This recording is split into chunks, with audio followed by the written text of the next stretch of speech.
This is the Aftermarket Radio Network.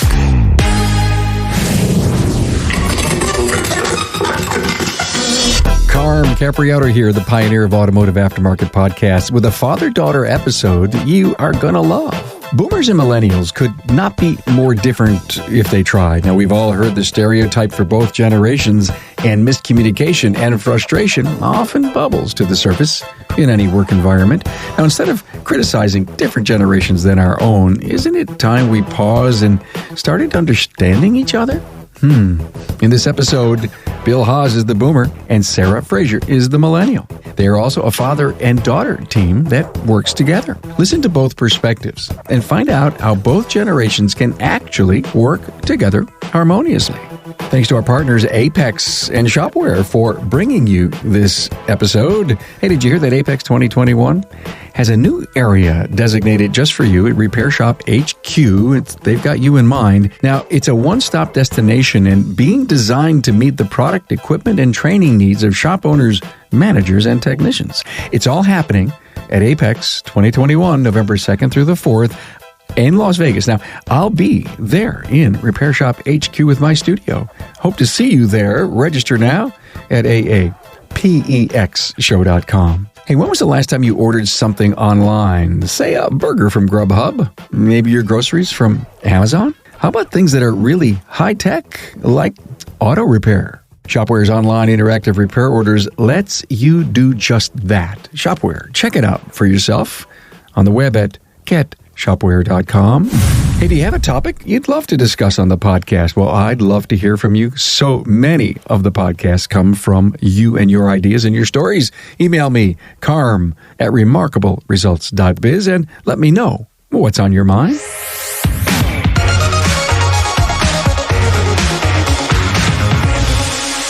Hey, everybody, a warm welcome to two great friends, Bill Haas from Haas Performance Consulting. Hello, William. Good afternoon, morning, whatever it is, wherever we are. I'm not sure, but hello. Well, we're already starting out. I love it. And his daughter, Sara Fraser from Haas Performance Consulting. Hello, Sara. Hey. Thank you all so much for all the great things you've done on the podcast for us.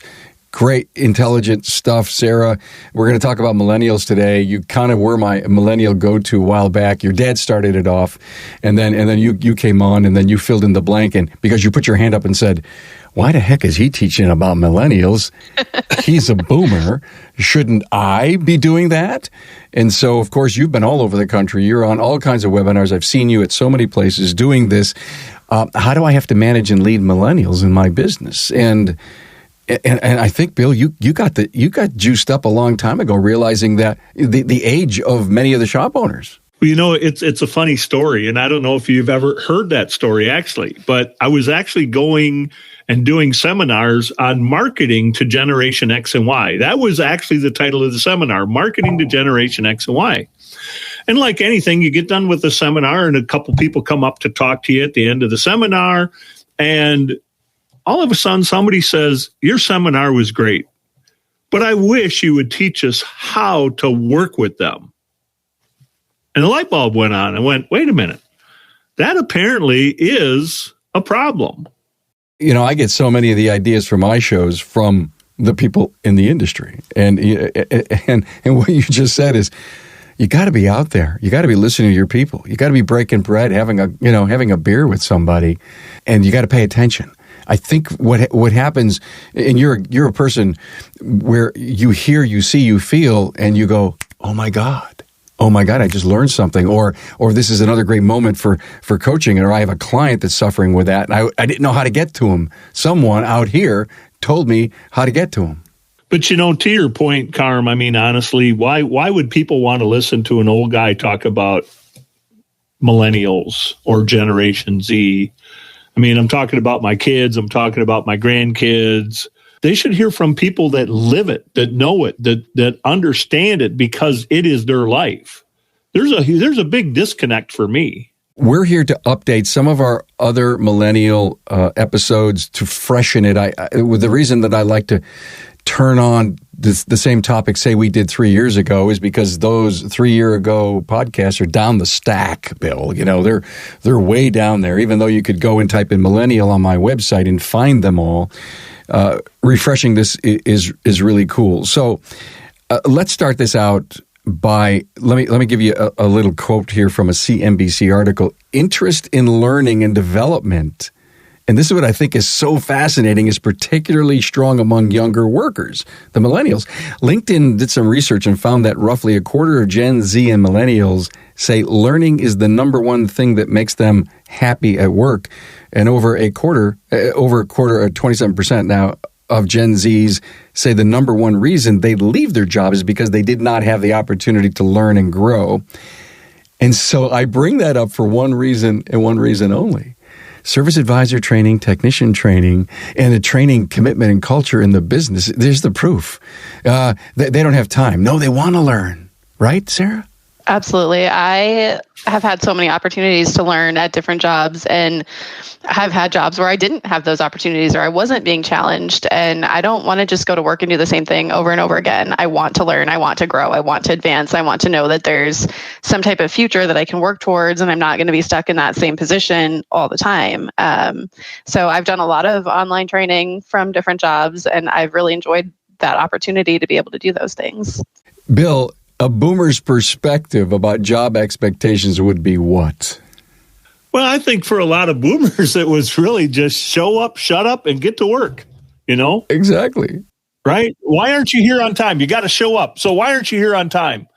Don't give me any excuses. This is when we start. You better be here when we start. But there was a really long line at Starbucks today. What do I care?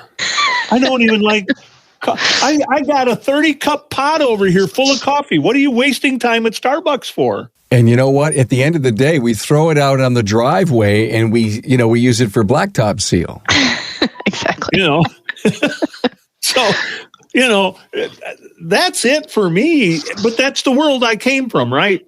I mean, that's what I learned when I went to work was if you're going to do anything, be on time. When you get to work, you're there to work. You're not there to talk. You're there to work. So show up, shut up, and get to work. That's what that's what it was for me. If I was talking, I wasn't working. That's so different. Like for me and in my job experiences, you show up, you have a cup of coffee, you chit chat about the weekend or the night before, but I'm still working while I'm doing those things. I worked as an office manager for a very long time, and I was able to come in and drink my coffee and chat with my salespeople and talk about our day. But just because I'm talking doesn't mean I'm not working. I'm on my computer. I'm doing 5 different things at once. But it doesn't look like you're working. So there's a perception. Sarah, as the millennial, feels she is kind of getting routined up, if you will, doing all these multitasking things. And Bill, you see her jabbering over in the corner about the movie she just streamed the other night. And to you, that's not work.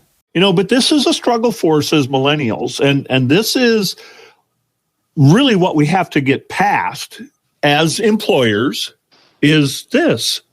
Quit judging what they're doing and judge what they've done. What are they producing? Are they meeting your expectations? Are they meeting timelines? Are they getting work product done? So whether they're technicians in the shop working on cars, whether they're advisors up front that need to answer the phone, write estimates, sell work, it doesn't matter. Don't judge them based on what you happen to see today in terms of they were late. They walked in with the Starbucks cup in their hand, and now you know why they're late. They don't have to tell you why they're late. You know why they're late, okay? And we judge them on all that stuff instead of going, what did we accomplish today? Did you meet our goals here? If we create the expectations, and that's what we really have to do is create the expectations. I love the cell phone thing, right? Because, I was telling you about, doing the class for the millennials, right? Well, if you go back a few years, everybody hated employers hated the cell phone, right? I mean, they would do anything to figure out, make them leave it in the car, put it in a locker, so there were people that would actually have little lock boxes that all the employees would put their cell phones in and then get them out at lunchtime so that, oh my gosh, I can't have them on their cell phone. And so I used to tell people all the time in class, I said, I don't see the cell phone as a problem. I see you as the problem. Because if they have time to be on their cell phone doing whatever they're doing on the cell phone, that means you didn't give them enough work to do.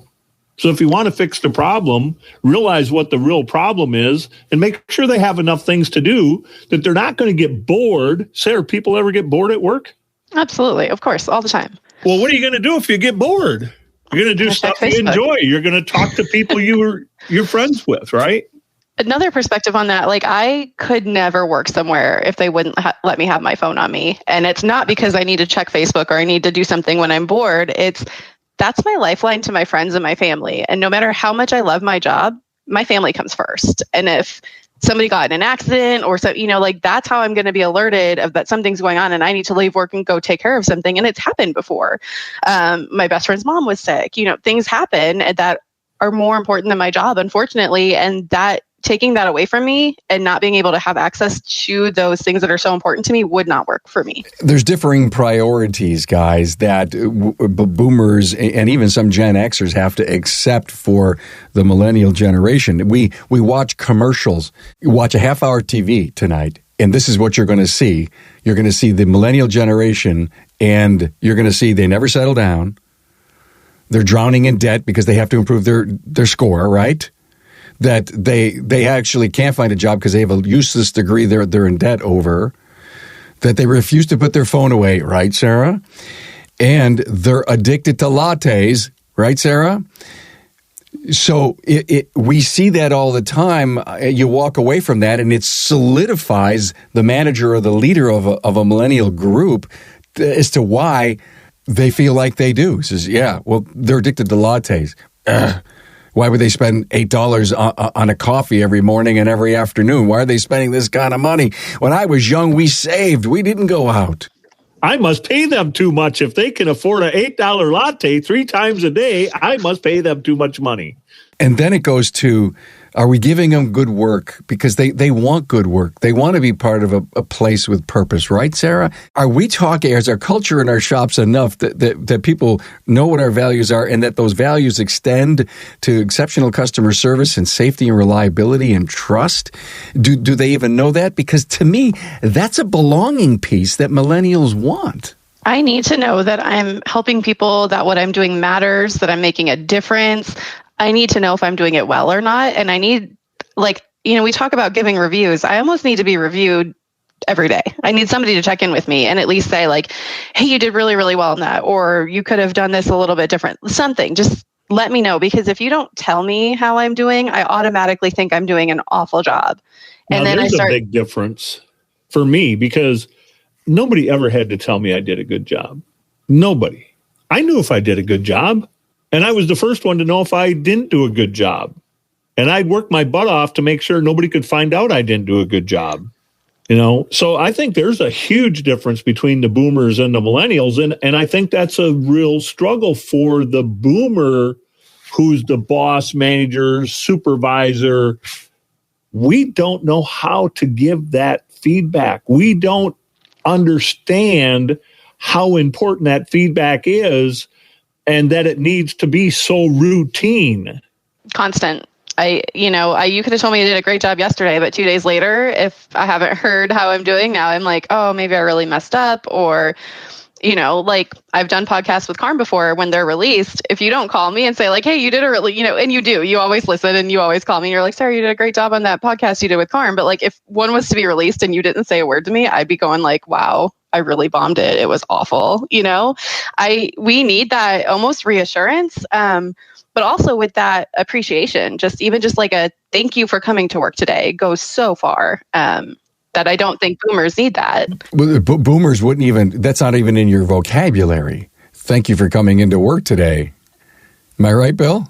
Yeah, I would have a hard time thanking somebody to come to work today, because it's like, if I hired you, there's a job here for you. You just need to show up, right? Am I going to thank you for that? I mean, to me, this is kind of given. But I will tell you this. I mean, I can go back to, the very first time that I owned a business, at the end of the day, I thanked every employee for being there that day. I thought that was important. I thought it was important for people to know that I recognized that they were there and that they spent the entire day with us and they did what was necessary to take care of customers. So you're right. I'm not going to thank somebody for showing up, but after you've been there, I'll thank you for what you did that day.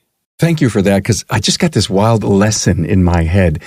What can we do to our listener to teach them how to be more thankful? So let's see. We reached numbers today that we hadn't reached in a couple of weeks, okay? And we say, hey, thanks. It was one of the best days we've ever had. Hey, thanks. As hot as it was out there, we all pulled through. Hey, thanks to Sally for bringing in the cookies in the afternoon. Hey, thank you all for... I mean, if you look around you, you could find things to be thankful for. So it doesn't have to be manufactured. It doesn't have to be robotic, that before anyone leaves, I have to thank them.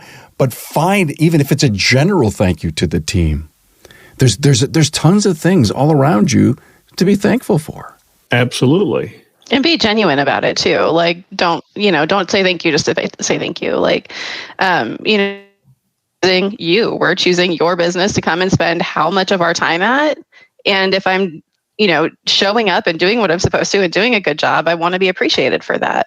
How many times, Bill, have you ever said, get out of the way? You don't know how to do this. I'll do it myself. Oh, all the time.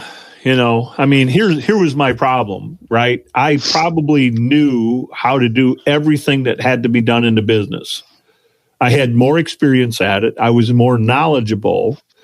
And so if I saw somebody struggling, get out of the way. I'll do it. Let me take over, Absolutely. Step right in. Did they learn anything from that? Absolutely not.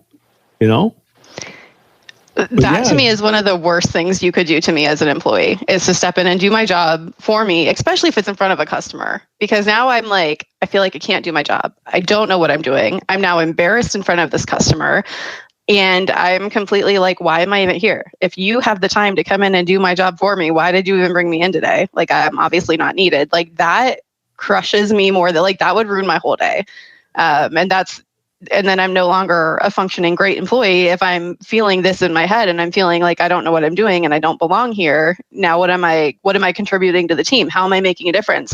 How am I making something better today? And that's the worst thing you can do to me, is take that away. Take that, like, you're making a difference away. Yeah, I think, sometimes we do that type of stuff and we drive people away from our stores. We thought we were doing the right stuff. We were hiring people and finding people to add talent to the team and be able to give better service. And then we kill it. We just absolutely kill it, shoot ourselves in the foot. Just like, but I hear that so much from people, that, and I don't know that this is a generational thing, probably is. But people are not good at delegating. Terrible delegators, right? It's like, hey, why don't you show Sarah how to do that? Well, why would I do that? I can do it faster myself than the time it's going to take to show Sarah how to do it.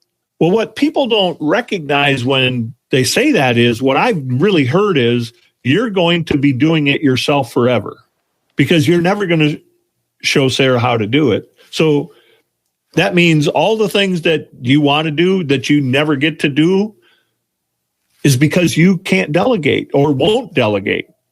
So maybe it takes time to show Sarah how to do it. But once I show Sarah how to do it, I don't have to do it anymore.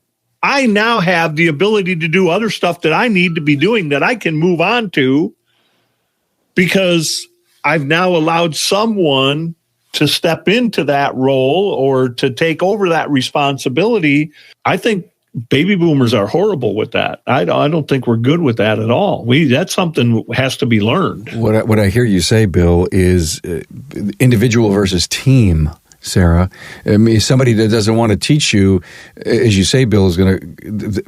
If we're paying people individually and not paying people as a team, or there's no team incentives, and we don't have the culture of team, then there will always be that lonely person on top of the hill. And frankly, if you as an owner have a high culture business, you can spot the individual person out there all day long. And if you're a boomer and you're like that, you've got to understand how millennials want to be part of a team. Yes, we do. We are huge team players. Like, we want to be able to step in and help. If somebody's going on vacation and, somebody's going to need to pick up that part of their load, I want to be able to step in and help.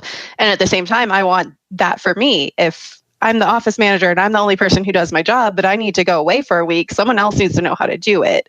And when I worked in a shop, our finance manager and I cross-trained to where, like, the important stuff, we knew how to do each other's job, which was amazing, because if we got really busy and she had 3 applications come in, I could take one and I could do it for her. And we worked really, really well as a team. And if she had to leave to take care of her kid, I could step in and help. If I had to leave for something, she could step in and do the important things that I needed done. And as a millennial, that team atmosphere, we love that. We love building each other up and working together. And I didn't ever see it as a competition, which I don't know if that's maybe a generational thing, thinking if I train you how to do my job, now you're going to take my job.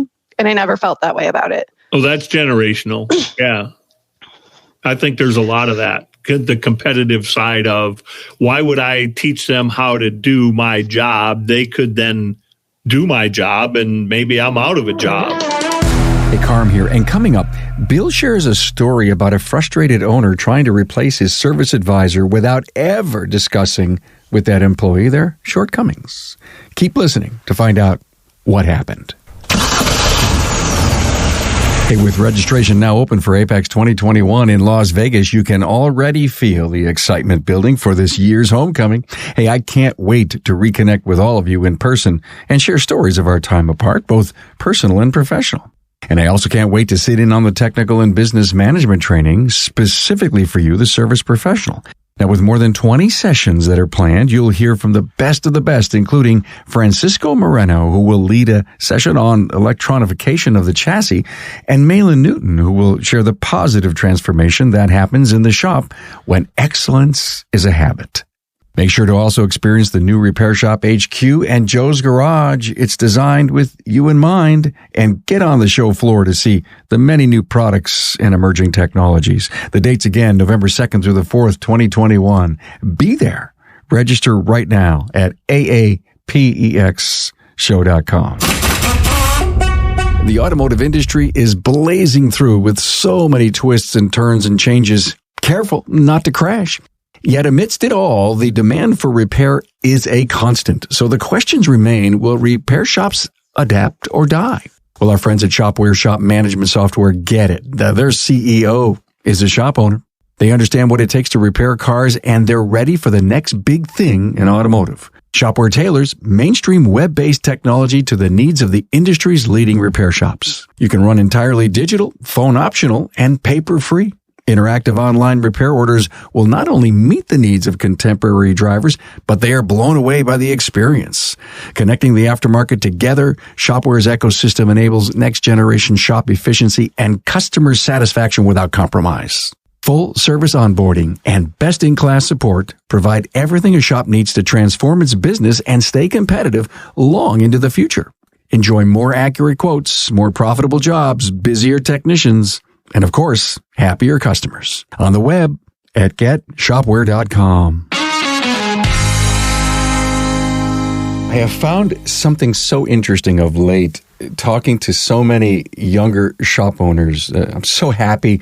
So many millennial shop owners that are out there that have, bit off a big bullet, and they're getting help. And I've gotten to know so many of them. I find out, Bill, Sarah, that their workforce is millennials along with them. And occasionally there's a 45 or a 55-year-old legacy person in the business, or somebody they've known for years. They bought a place and they kept a legacy person around, but they're hiring people in their own effigy. So when this podcast doesn't mean anything to a millennial shop owner who has millennial workers, because they know how to take care of them. Yep. It comes natural to them. Yes. Culture isn't free food to them. The ROI on the business isn't about getting me a new F-250. Carm, you started out with the thing from the news article that you read about the training thing, right? Well, for how many years did we hear, or did we even say, well, we're not going to send people to training? What if they get trained and leave? What if they go work for one of our competitors? What if they go work, and then a really smart guy, I don't know who this guy was, doesn't matter, but some really smart guy somewhere said, well, what if you don't train them and they stay? It's like, whoa, there's a revelation. What if we don't train them and they stay? Now who do we have working for us, right? But I think that training thing is really important. I think for a lot of us, we took it sort of as an individual kind of a thing. I don't think it came from the top down necessarily. That's a problem. To add on to that quote, what if I don't train them and they stay? Talking to so many people in the industry and saying, well, I'm not going to let my guy go to a local class because another technician from another shop or shop owner is going to be there and they're going to recruit my people. And the very confident, successful shop owners say, go. And here's the reason. Because they treat him well enough that they'll want to stay. Yeah, I mean, to me, that would be a form of flattery that someone would be interested in taking the technician from your store to their store. But I think the, even greater thing would be when the employee says, I'm not interested. There's no way you can do for me what Bill does for me or what Sarah does for me or what Carm does for me. I have no interest in leaving whatsoever. And here, we're seeing that today. That's actually playing out probably better today than it ever has. I mean, not that many years ago, people would leave jobs for a little bit of money. If I could get a little bit more money, I'd leave jobs because essentially jobs were the same. You're not seeing that anymore today. Today, for someone to leave their job, they really need to be unhappy where they're at, or it takes a substantial amount of money to make that difference. I think the culture in a workplace is huge. If I'm comfortable with the people I work with and I'm happy and I have a good relationship with my boss and I'm taken care of, that, that $1 more an hour, yeah, I might be getting a bigger paycheck, but if I'm miserable at work, that's not worth it to me. I want to be happy at work. And you make a good point because you know what? The money is a very short-term fix, right? When we have unhappy employees and we decide to give them some more money, they're happy for a little while, but that really doesn't fix the real problem. If they're unhappy with, if they wake up in the morning and dread getting out of bed to go to work, a little bit of money doesn't fix that. No. That's what really has to be fixed. How do you put them in a place where they jump out of bed to go to work because those are the people I want to be with? That's where I want to spend my day. That's the kind of stuff I want to do that I enjoy and I love. And where's that excitement? That's the excitement, right? I mean, I know what that was like for me as a technician. I mean, I can go back to very early in my career. That excitement for me was the car that nobody else could fix that finally came to me, and I'm going to be the guy to fix it. That was my excitement. So Sarah sits down with Bill in a job interview, and she says, hey, I want some flexible hours, and I want to make enough money so I never have to work overtime. And Bill falls off his chair because he's a boomer. He doesn't get that. It took me a while, honestly, to adjust to some of what Sarah does and how she does it. Okay. Are you sure you're fully adjusted? Well, I'm not full. I'm probably not fully adjusted. I mean, I don't know where I got to have my daughter Tracy on here. This would have been great. Two fathers, two daughters. Because I'm not sure, Tracy. We got to talk. She's editing this, so she's going to hear this eventually. She'll get it right. All right. Sarah doesn't have set hours. Sarah doesn't have a set schedule. And believe me, there's times that I've had to bite my tongue. Like, for a boomer, you're at the grind every minute of the day. Yeah, because that's all we equate to is hard work is long hours. Think about that. Hard work is long hours. I can't get the concept that I can work hard for a short period of time and get everything done that needs to be done I don't get it. That's way beyond me. You got to work smarter, not harder.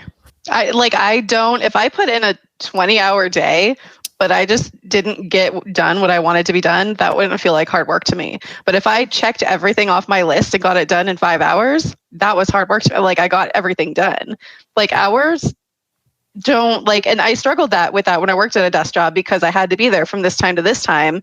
But sometimes my work was done by 2:00 in the afternoon. And I'm like, why am I still here? I've got everything done that needs to be done. I'd rather be going out to lunch with my friend or spending time with my husband he was working nights at that time. There were just things that were more important than sitting there if everything that was done was done. And I didn't have to be there anymore. That is the second time I've heard her make a reference to things. There are things that are more important than my job. Yeah. In the short time we've been here, that's the second reference that she's made to that. And for me, nothing's ever been more important than my work. Now, I know on the surface that really sounds horrible, right? I mean, yes, there's a lot of things that are very important to me, right? But man, I tell you what, I would put work at such a level of importance that there were a lot of things that I missed that I should have been a part of. Oh boy, now you're hitting home. There isn't a boomer that doesn't have a stain or a stake in their heart for not being there. I'm the first to admit it. I've told my wife and my kids. Bill, I traveled like you did. I mean, there were 15 years of 3-4 days a week never being home. Thank God for Ann for being here. People say, well, you're the boss, you're self-employed, and I'm like, yeah, that's great. I have a lot of flexibility. It's like, well, what I did and what I could have done were entirely different things. So listening to both of you talk, I had this, and it always happens to me. I always have these revelations and ideas that happen. And I heard what you said. Remember what Bill said about 4 or 5 minutes ago. Bill, is Sara ready? You don't have to answer this if you don't want. Is Sara ready to take over the business in the mental framework and the efforts that need to go in it to sustain the business so she can pay you a fee to sit in the Barca Lounger? Because to me, what I heard you say is, I don't know where she is. She sets her own hours. She sets her own times. I'm always at the grind. How could Sara come in and not be at the grind like me and run a successful business? So the answer to the question is yes, she is. But she's going to do it on her terms. Now, to her credit, the only one that judges, where is she? She didn't answer the phone. I wonder what she's doing. That's me. To her credit, not one client has ever said, Sara's unresponsive. I can't reach Sara. Never, ever. Sara takes care of the guest, the client, the customer, whatever you want to label them. It doesn't matter. She does what needs to be done.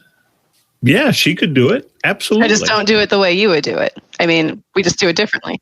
The message, with all the succession talk that's going on in our industry, and it's not just talk, it's the reality of the position that we're in. Dads, moms that are out there that are looking at the children in the succession plan, use this episode. We're not talking succession here. We're talking boomers versus millennials and the different generations and the different traits that they have. You cannot expect, based on what Bill and Sara are telling us, you cannot expect them to be like you. You got to give them their freedom. Well, wait a minute, Carm. The best employee is going to be just like me. That's who I've...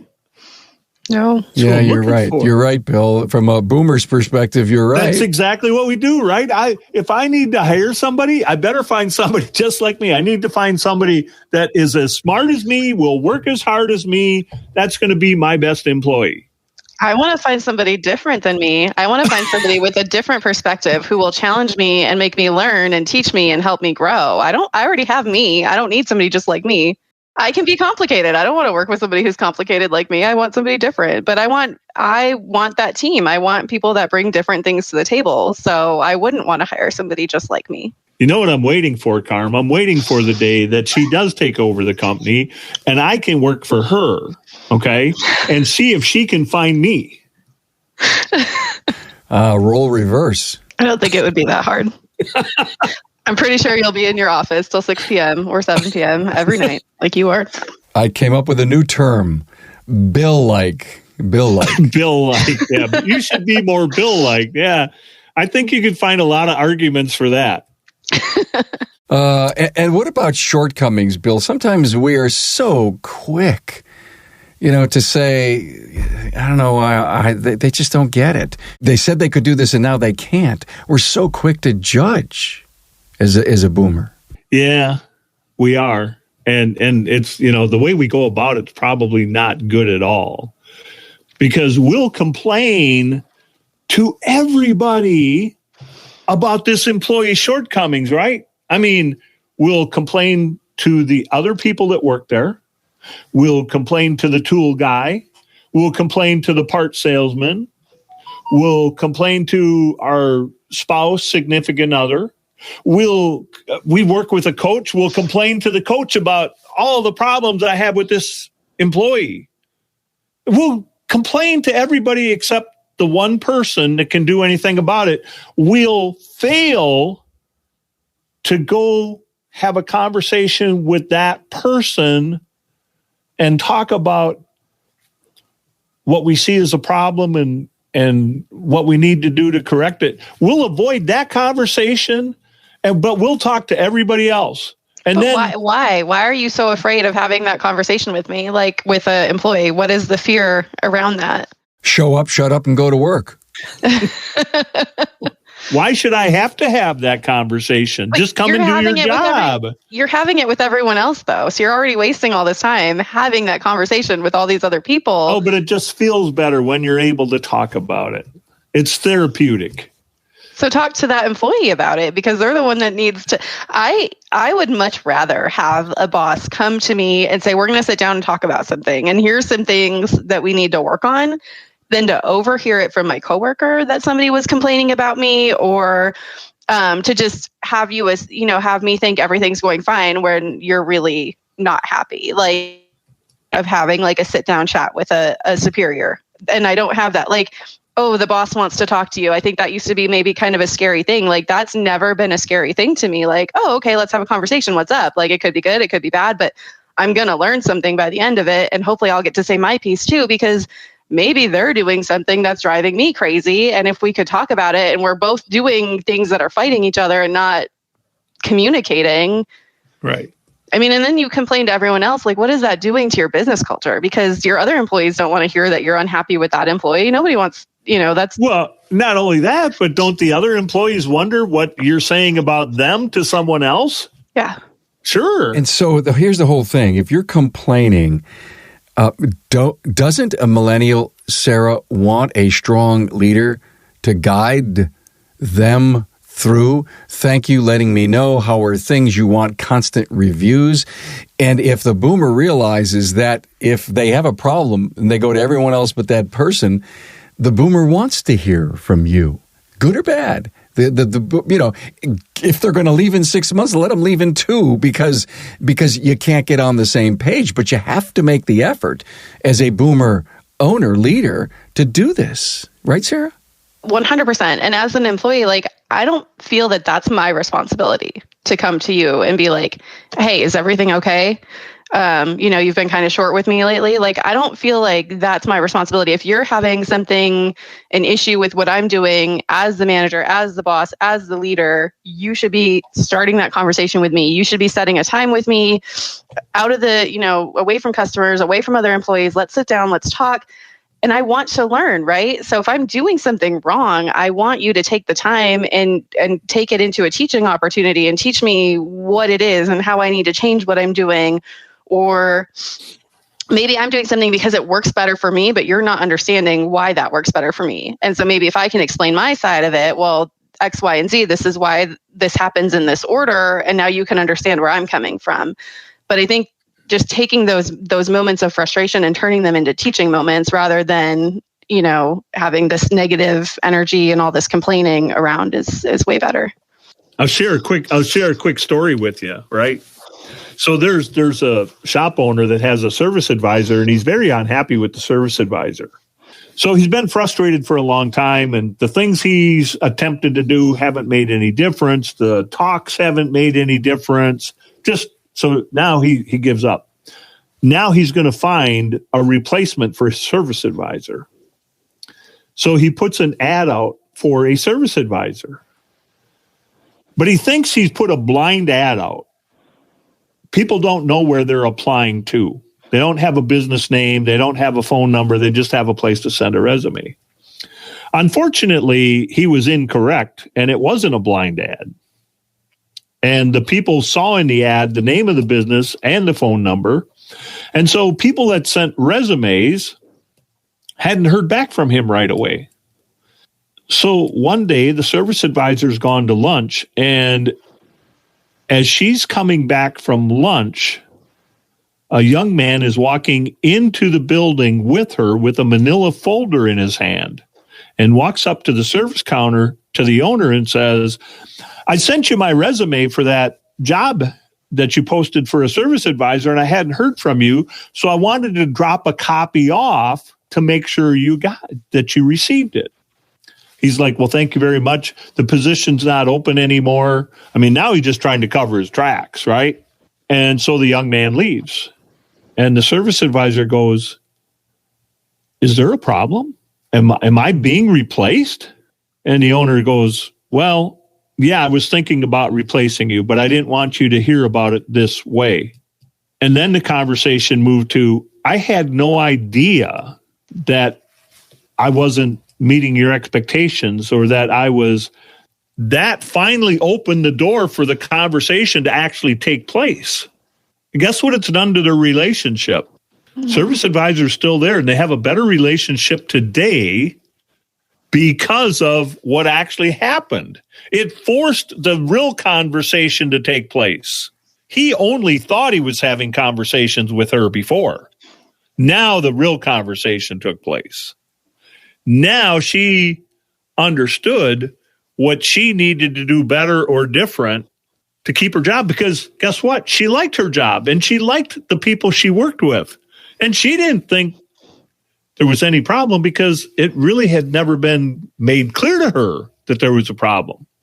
See, I think a lot of these conversations we have as boomers, we have with ourselves, and then we think that they actually happened. I got to tell you that there's so much to learn there. To have a boomer have a mentality that I hired him to do this job. They're not. I cannot invest in any more time in this individual.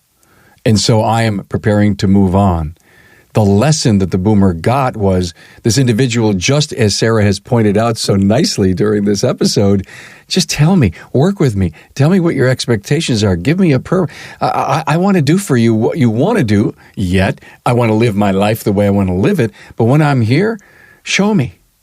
And I feel like had he replaced that person and brought in another person and maybe didn't put the time or the training or the learning into that person, you're ending up back in the same situation again. Like you're not getting anywhere. You can't just keep replacing people if the people aren't the problem. Well, I don't know, guys. There were some great lessons here in this episode. Every time we get together, all this stuff happens. And is there any final things you want to cover that you didn't? I had a couple of things on my notes of things that just as a millennial that I want from a job. So I'll just kind of touch on those a little bit. I want a positive environment. I want to work for companies that are eco-friendly, that care about things that matter, that contribute to charitable things. We talked a little bit about I want advancement. I want learning opportunities. I want to be working with relevant technology.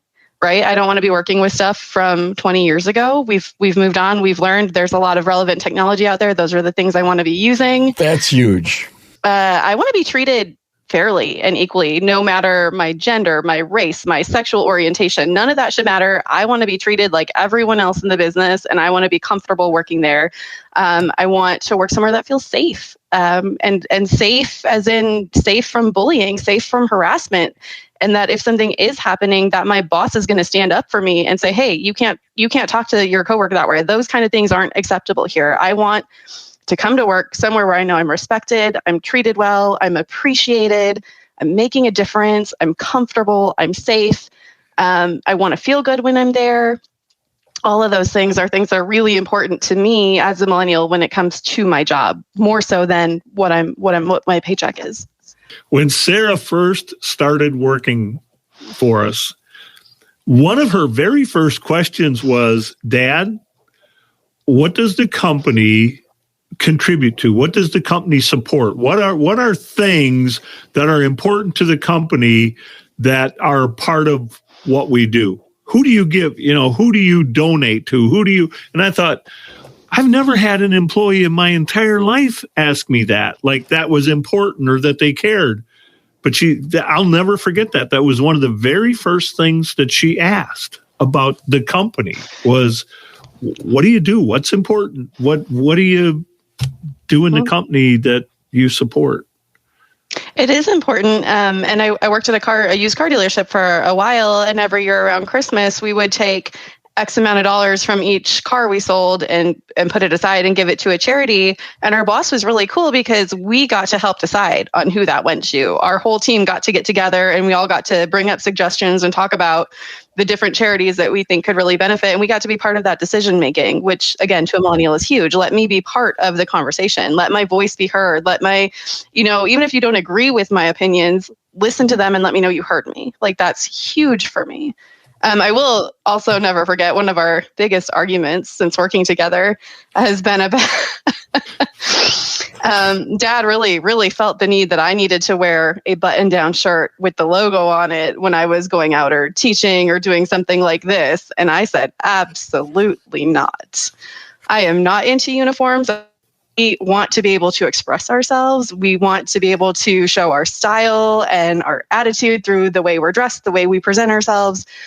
So to me, like I've worked jobs with uniforms before. It's not my favorite thing. And when I had to, I would do really fun makeup, like really bright green and blue eyeshadow, just something to still have a bit of my personality show. So that was a thing that we definitely butted heads on, this opinion of what was appropriate dress or appropriate to wear. And especially if I'm standing in front of a group of people talking for 2 hours, I want to be comfortable and I want to be myself. And I do my best work when I feel good and I feel my best when I look good. So just as long as I'm not coming into work looking disheveled and not put together, let me, express myself through that. So that's kind of on the uniform point, I guess. I remember recently doing an aftermarket weekly shop tour with a shop owner, beautiful place, and he said, my service people have a different uniform. It's a gray top, black bottom, and my people have a black top, gray bottom, and keeping with the company colors, but we differentiate between the front staff and the back staff, but uniforms were required because his brand was so important that he's built over the years. Would you say I'm not wearing? It depends on if it's comfortable, I guess. If you're going to have a uniform, it needs to be comfortable. But to me, I'd rather wear a name tag or something with the logo on it that still stays in brand, or just you need to wear a black shirt. But let me pick the black shirt, a black shirt that fits me well, that I'm comfortable in. Or you pick a black shirt and gray pants, because our bodies are not all the same. Things fit us differently. Like, let me at least find things that fit me correctly. When I worked at the dealership, they were very casual. A lot of the people who worked there wore jeans and polo shirts and were very casual. And I was always told, you can come in, you don't have to dress up.